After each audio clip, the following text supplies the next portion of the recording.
सुरेश नाम का एक लड़का था जो एक छोटे से गांव से बिलोंग करता था। उसकी माँ हाउसवाइफ थी और पिता रिक्शा चालक जो सुबह 3 बजे रिक्शा लेकर निकलते और रात 10 बजे घर लौटते। रिक्शा चलाने का दर्द सुरेश के पिताजी अच्छे से जानते थे, इसलिए वे चाहते थे कि उनका बेटा पढ़ लिख कर एक अच्छा मुकाम हासिल करे ताकि सुरेश की जिंदगी बेहतर हो सके। 12वीं पूरी होते ही सुरेश के पिताजी ने उसे पटना भेज दिया ताकि उसे एक अच्छा माहौल मिले और वह कॉम्पिटिटिव एग्जाम की तैयारी कर सके। सुरेश पढ़ाई में एवरेज था और गांव की सरकारी स्कूल में पढ़ा हुआ था। पटना तो चला गया, लेकिन उसे समझ नहीं आ रहा था कि किस एग्जाम की तैयारी करे। सुरेश कई कोचिंग संस्थानों में गया, रूम के आसपास के सीनियर्स से बात की।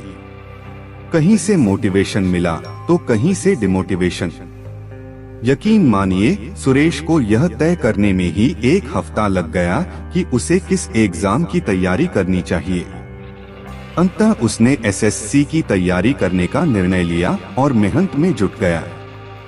2 महीने कोचिंग करने के बाद उसके कई दोस्त बन गए।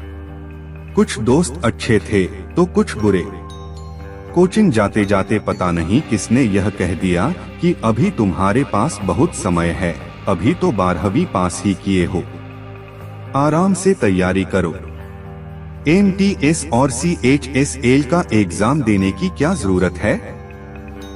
3 साल बाद सीधे CGL-2 और इंस्पेक्टर बनो। यह बात सुरेश के मन में घर कर गई।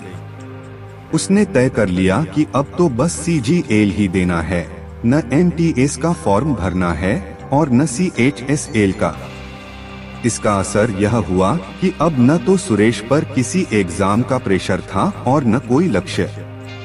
धीरे धीरे सुरेश की पढ़ाई कम होती गई और दोस्तों के साथ टाइम पास ज्यादा होने लगा। वह सोचता रहा, मेरे पास तो बहुत समय है, आखिरी का 1 साल मन लगाकर पढ़ लेंगे तो सब हो जाएगा। लेकिन दोस्तों, ऐसा कुछ भी नहीं हुआ। अब सुरेश बस उसी आखिरी 1 साल का इंतजार कर रहा था। उधर उसके पिताजी सोचते रहते कि अभी तक कुछ नहीं हुआ। सोचते, पता नहीं 1-2 साल के बाद पैसे भेज पाऊंगा या नहीं। शरीर भी अब जवाब देने लगा है। शर्मा जी बोलते थे कि 1 साल काफी होता है सरकारी एग्जाम के लिए, लेकिन मेरे बेटे को तो 9 साल हो गए हैं, अब तक कोई खुशखबरी नहीं आई। इस बीच सुरेश का ग्रेजुएशन भी पूरा हो चुका था, लेकिन तैयारी के नाम पर कुछ नहीं था। वही आदत, दोस्तों के साथ टाइम पास और फालतू गप्पेबाजी। एक रात की बात है, रात 11 बजे पिताजी का फोन आया।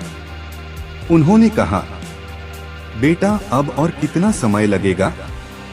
9 साल हो गए हैं, मुझसे अब रिक्शा नहीं खींचा जाता। तेरी माँ के पास जो कुछ गहने थे उसे बेचकर पैसा भेजा है, आधी जमीन बिक चुकी है। मन लगाकर पढ़ाई करो। गांव के लोग ताने देते हैं। जहां जाता हूँ एक ही सवाल पूछा जाता है, जमीन बेचकर पैसा भेजा था, सिलेक्शन हुआ या नहीं? बेटा, मुझे नहीं पता कि तुम क्या करते हो, लेकिन मुझे तुम पर यकीन है कि तुम खाली हाथ नहीं लौटोगे। यह सुनकर सुरेश रोने लगा। शायद उसे अपनी गलती का एहसास हो गया था। उसने पिताजी से कहा, पिताजी बस 6 महीने और चाहिए। माँ से कह दीजिए कि अब आपको गहने बेचने की जरूरत नहीं होगी। इन बीते 3 सालों में मैंने बहुत कुछ खोया है, बहुत टाइम पास किया है, लेकिन अब नहीं। अब मुझे कुछ करना है, कुछ बनना है। इतना कहकर सुरेश ने फोन काट दिया। फिर सबसे पहले उन सारे रास्तों को बंद कर दिया जो उसकी पढ़ाई में बाधा डाल रहे थे। अब कोई भी कहीं घूमने के लिए कहता था तो सुरेश का एक ही जवाब होता, नहीं, मुझे पढ़ना है, मुझे कुछ करना है।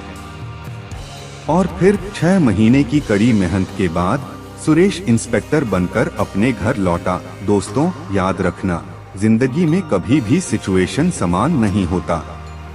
अगर आपको पढ़ने का अवसर मिला है तो उसे गंवाना मत। अगर सुरेश ने 2 साल पहले ही मेहनत शुरू कर दी होती तो शायद उसके पिताजी को जमीन और माँ को गहने नहीं बेचने पड़ते। अगर आपको यह कहानी अच्छी लगी हो तो अपने दोस्तों के साथ शेयर जरूर करें। मैं मिलता हूँ आपसे अगली वीडियो में।